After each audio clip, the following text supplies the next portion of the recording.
I don't remember ever being asked. Yes, that I think is the problem. It was quite a while ago. It was Yes. quite a while ago.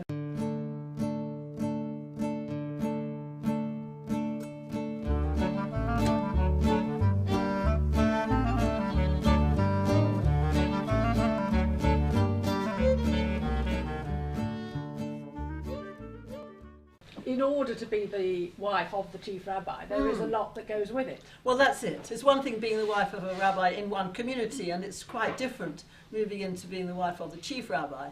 On the one hand, you actually lose quite a lot, because when you're with one community, however much you may like it or dislike it or not want to get involved, it's one finite number of people. It's literally one community. And when it's the Chief Rabbi of the whole of the British Isles or whatever, then it's totally open-ended.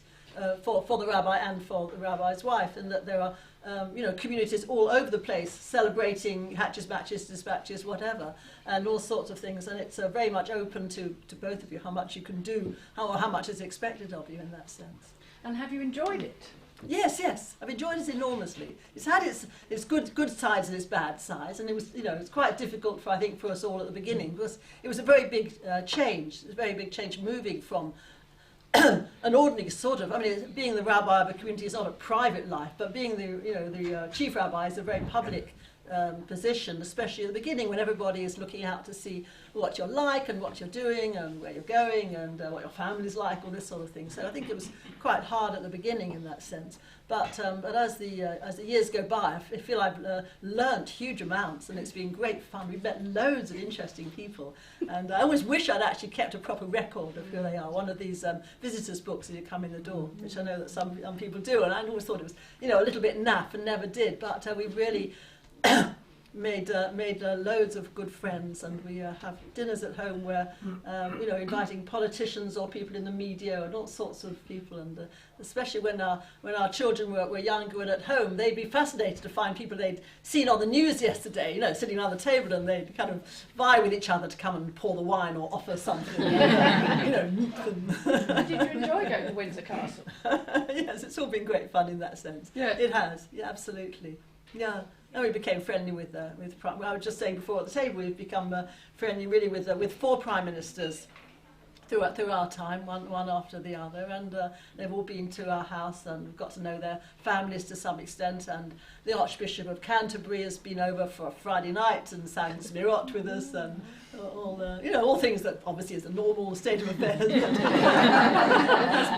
His Hebrew is very good, so that's His helps. Hebrew's not bad. Yes, His that's Hebrew's not help. bad. Yeah. So Oh, well, that's it's really good. been, So there's been a lot of positives. Absolutely. What do you think has affected you the most, though, and what you've done? I mean, the changes. If say, he hadn't have been, would you have wanted to do something else? Would I want to do something else? I don't. I'm not really sure that I would, but I'll tell you what has affected me in that sense is not only meeting all the wow people, but meeting lots and lots of really interesting and impressive people in an ordinary way by travelling and visiting lots of ordinary communities in this country, quite apart from anything exciting abroad. You meet lots of really good people, and we all know there are, like the volunteering, we all know there are really good people who are working for communities or working for a charity or just being really good neighbours and friends. But when we meet lots of them, when we go out and spend Shabbat in different places, we really come across so many, and it is just so impressive. You come across good people who are holding down proper professional jobs, but are devoting all their spare time to perhaps one particular charity, or perhaps on the shul board or anything like this. But real devotion, and we both find this very moving, just because we see a lot of it, not just in our own patch.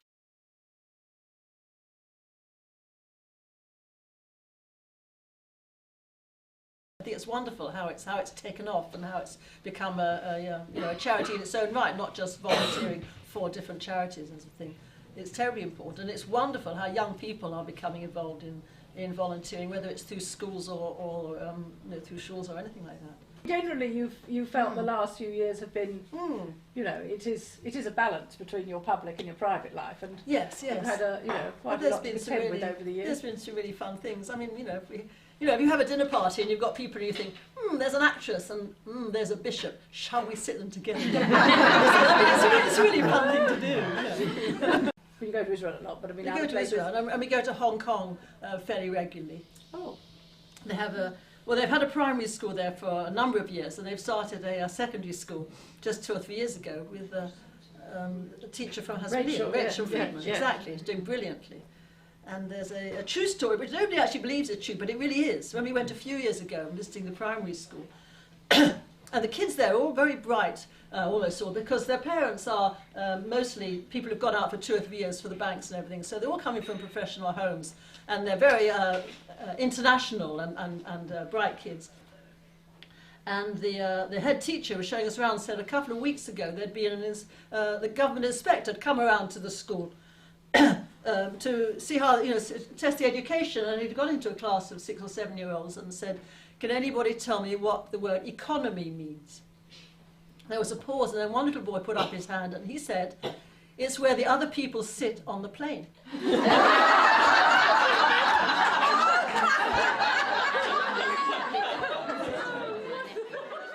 Have you got something in mind after August the 31st? Well, I'm going to be sort of pausing a bit because my husband's not going to be retiring, he's going to be moving into the next career. He refuses to use the R word. And so he's going to be hopefully writing and lecturing here and there, and so we'll be travelling a fair amount, and so I'm going to sort of play it by ear and see how much opportunity there is, because if we're moving around a bit, it'll be difficult to hold on to doing something in one place, so I'm going to sort of pace myself a bit. Well, I think the one that moved us most was really some years ago when President Herzog paid a state visit to Britain, and there was a big banquet in Buckingham Palace, which we were invited to and went along to, and then there were a couple of events later on that week while he was there. So we had a wonderful. I didn't have 3 long ball gowns. I had to recycle them. What can I say? But it was a very moving time. I mean, there was the Israeli flag up in the Mall as you drive along, and then you go into Buckingham Palace, and the Queen says L'chaim, and everyone stands for Hatikva, and it was the most wonderful thing. It really was. The menu was as it should be, sort of matching the ordinary menu, but it was a very moving thing, and the late Queen Mother she was actually the life and soul of the party. I mean, she was a splendid age then, but she got on very well with President Herzog because of time in the RAF, and because so they both had this whole interest in planes together and were chattering away together. It was wonderful. At the end of the meal, people sort of move into the withdrawing room and hold a little cup of coffee and so on. And it's the custom for nobody to leave until the most senior part of the royal family had left. This was the Queen Mother. And she was having a great time. she had no intention of leaving. And she was chatting away, and the Queen actually said, Mum won't go to bed. Wonderful, but she eventually did go to bed, and then everybody trickled out and went home afterwards. But it was fun, and it was very exciting to be there. But it was also wonderful to see our representative from Israel being given such honour and a state occasion. So that was really very special.